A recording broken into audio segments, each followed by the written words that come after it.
1969 was a year of love songs, but behind the music, there was pain. Some singers poured heartbreak into every word. Some sang about love they were losing in real life. You think you know these ballads, but you don't know the real story behind them.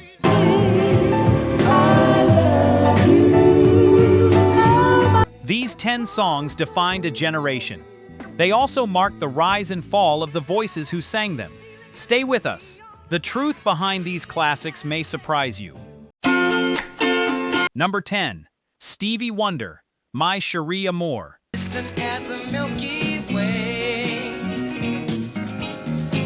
Picture this. It is 1969. A young man sits at a piano. He is still a teenager in spirit, but his voice carries old soul. This song feels soft and sweet. It feels like a slow dance in a living room with the lights turned down low.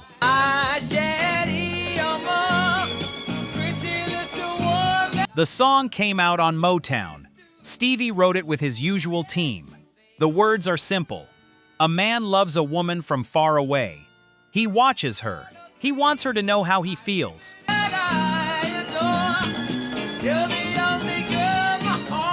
That kind of longing touched people all over the world. It became one of his biggest hits. It crossed over from R&B radio to pop radio. That was not easy to do back then.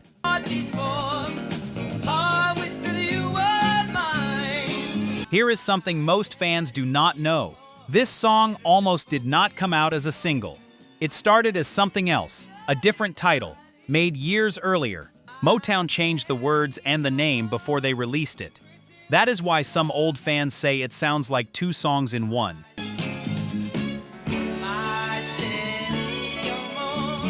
Why do people forget how big this song really was?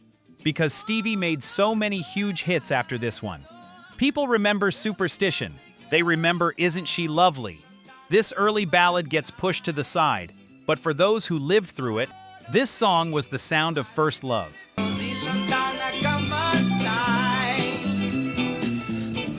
This is the kind of song that proves real soul music never needed loud drums to break your heart. But the story does not stop there. Let's keep going. Number 9. Aretha Franklin, Share Your Love With Me.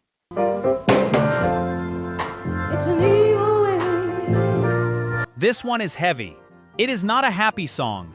It is a woman asking, almost begging, for honesty and love. You can hear pain in every word she sings. This is not a performance. This feels like real life pouring out of her chest.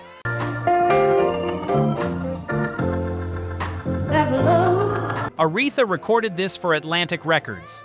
The song was already known before her version, but she took it and made it her own. That is what she did best. She did not just sing songs, she lived inside them.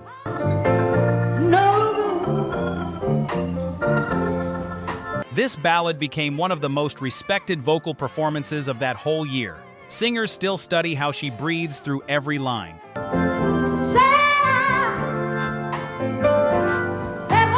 Here is something interesting. Many people think Aretha wrote this song herself. She did not write it, but she changed it so much with her voice that most fans believe it is hers and only hers. That is the power she had.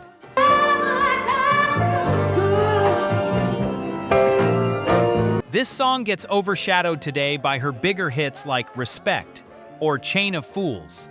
People forget how much raw emotion lives inside this slower, quieter song.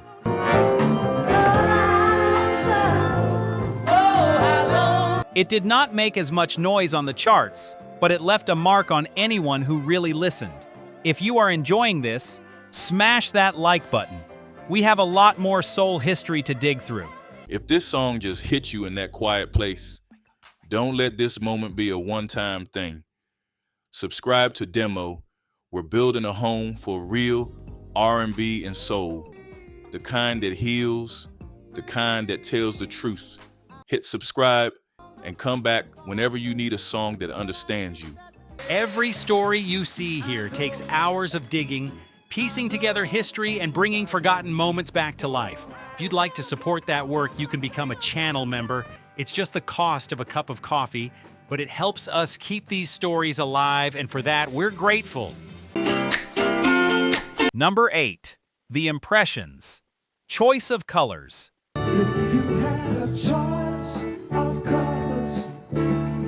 This song is different from a normal love ballad. It still sounds soft and smooth, but the words mean something bigger. Which one would you choose, my brothers? It talks about pride and identity during a time when the whole country was changing. It came out during a year filled with marches, struggle, and hope. You can feel that hope inside the song. If there was no day or night. This was written by the group's own songwriter. It used soul harmony, soft horns, and a calm voice to talk about something serious. Which would you prefer to be right? It became important to a generation that needed music that spoke to real life, not just romance. Call it one of the most meaningful soul songs of that whole era. And how long have you hated? Here is something that surprises people. Some radio stations were nervous to play it because of what it talked about, but the people loved it anyway. Word spread by mouth, by dance halls, by community gatherings. That made it even bigger. Your white teacher, who told you you love? This song is often left out of countdown videos because it is not a typical love song. But real soul music was never only about romance. Sometimes it was about love for your own people. Number 7. Johnny Taylor. Who's Making Love?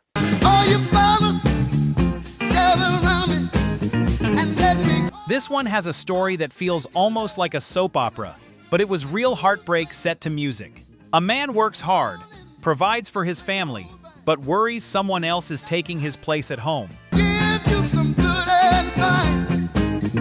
What I'm gonna. It sounds simple, but it hit close to home for so many listeners. I'm gonna ask you now. You better think about it. This song came from Stax Records, a label known for raw, real, gritty soul. It became one of the label's biggest sellers ever. Try while you lie. Cheating on your woman. It crossed into pop charts too, which was rare for them. The horns, the steady beat, and the honest lyrics made it a dance floor and heartbreak song at the same time. There is something you never even thought of. Fun fact, this song almost did not get picked as a single. Some people at the label thought it was too risky because of what it talked about. They were wrong. It became huge. I'm telling who's making love to your old lady. This song gets forgotten today because newer soul fans focus on the smoother, slower ballads from that label. This one had more grit, more sweat, more real talk.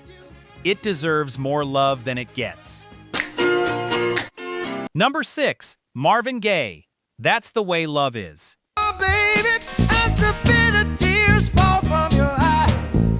This one feels tired, in a good way. Tired like a man who has loved hard and lost hard. His voice carries weight. You can hear years of feeling packed into a few minutes of music.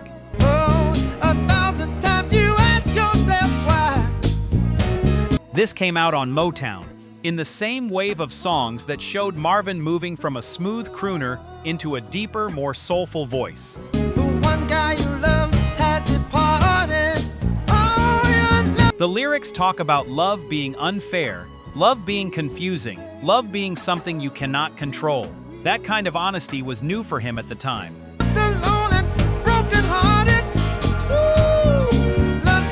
Here is something many fans miss. This song hints at the direction he would take just a few years later, with much heavier, more personal albums. People who study his career say you can hear the seeds of that change right here.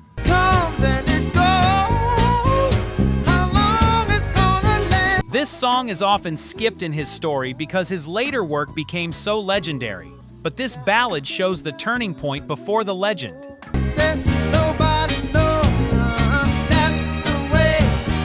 We are about halfway through. Which song has hit you hardest so far? Comment below and let us know. Number 5. Dusty Springfield, Son of a Preacher Man. Billy Ray was a preacher's son, and when his daddy would visit, he'd come along. Now here is one that some fans argue should not even be on an R&B list. But its sound, its soul, and its respect inside black music circles earned it a real place in soul history. When they gather around and started talking, that's when Billy would take me. The horns, the groove, the vocal phrasing, it all came straight from soul tradition.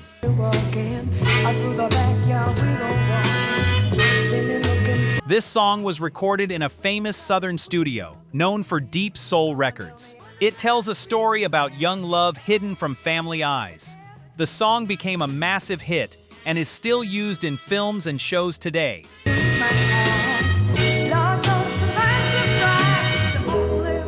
Fun fact, the singer almost turned this song down. She did not think she could do it justice. The producers convinced her to try one more time. That final version became one of the most loved performances of her career.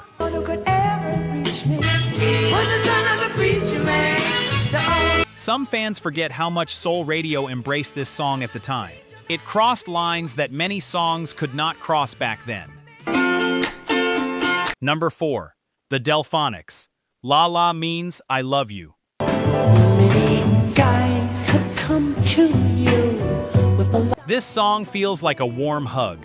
Soft falsetto, gentle strings, a love confession that feels shy and sweet at the same time. It became one of the most copied vocal styles in soul music history. that wasn't true, and you passed them by. This was one of the very first hits to come from a new style of smooth soul that would later be called Philly soul. Many famous soul groups after this one borrowed from this sound. And know you're in the center ring. The lyrics are about being too shy to say I love you out loud, so the singer says it in his own way instead. The lines don't mean a thing, why don't you let me try? Fun fact, this song has been covered and sampled many times over the years by newer artists who wanted that same warm, gentle feeling in their own music. Let me try. Now I don't wear a... This song sometimes gets buried under bigger names from the same city and same era, but without this song, a whole sound and style might not have existed. Number 3.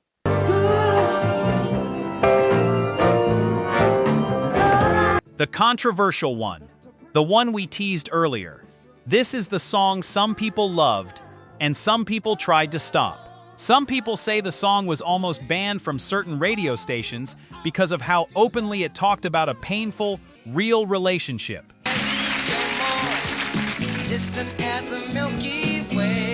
In interviews, it has been said that the artist faced pressure from the label to change the lyrics before release. There are different versions of the story about who fought for the song to stay the way it was. Now some of us would rather cuss and make a fuss. What we do know is this: the song touched on real heartbreak, real betrayal, and real consequences of love gone wrong. That kind of honesty made some people in the industry uncomfortable.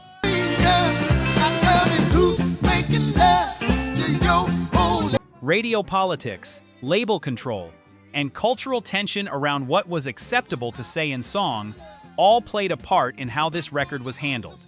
Being good isn't always easy, no matter how hard I try. In the end, the controversy did something unexpected.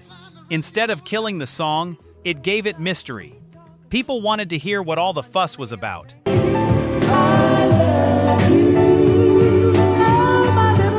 It became a quiet legend, talked about more in private conversations than in big magazine articles.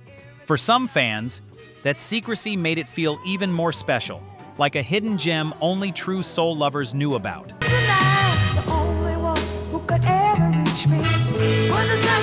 This story reminds us that real music often comes with real risk.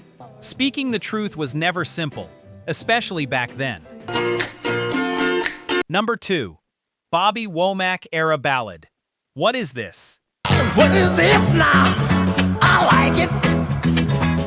What is... This is one for the quiet nights.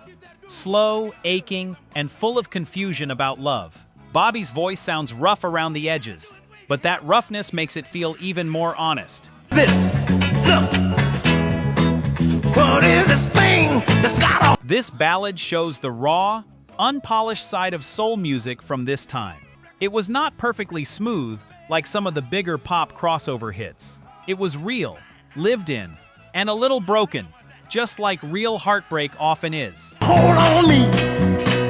What is this feeling that won't let me be? Fun fact, many young singers who came after him studied his phrasing closely. They wanted that same lived-in pain in their own voices. Even with my problems, I can sleep at night. This song fades from memory today because his later work became more famous. But this one shows where his deep, emotional style truly began. If this song just hit you in that quiet place, don't let this moment be a one-time thing. Subscribe to Demo. We're building a home for real R&B and soul. The kind that heals, the kind that tells the truth.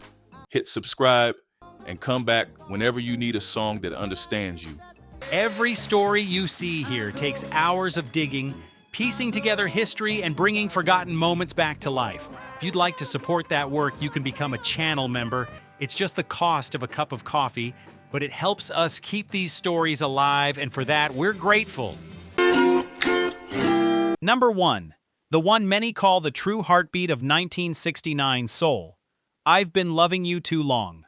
I've been loving you. Yes, this song came slightly before, but its influence stretched fully into this year, shaping nearly every slow soul ballad that followed. Too long. Every artist on this list, in some way, owed something to the deep, pleading style this song introduced. Grown men cried to this song. Women played it on repeat after heartbreak.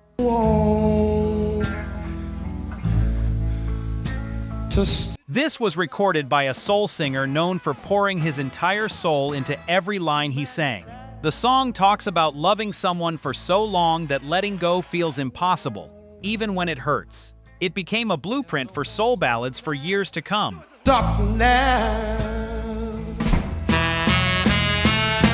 Fun fact, this song is often called one of the most imitated vocal performances in soul music history.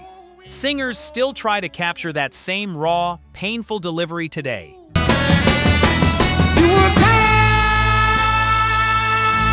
This song is sometimes left off newer lists because people think it belongs to an earlier era, but its heartbeat carried straight through 1969 and into every ballad that came after it. And you want to be free. So there you have it, 10 songs, 10 stories, 10 pieces of real soul history. My love is growing. This list proves that R&B was never just simple love songs. It was pain, pride, struggle, joy, and truth, all wrapped inside a melody. Some songs got remembered, some got buried, but every single one mattered. Stronger as you become a... Which tune are you adding to your playlist first? What era should we dig into next? Let us know in the comments below. Thanks for watching. Subscribe for more music deep dives, and we will keep the culture alive, one hidden gem at a time.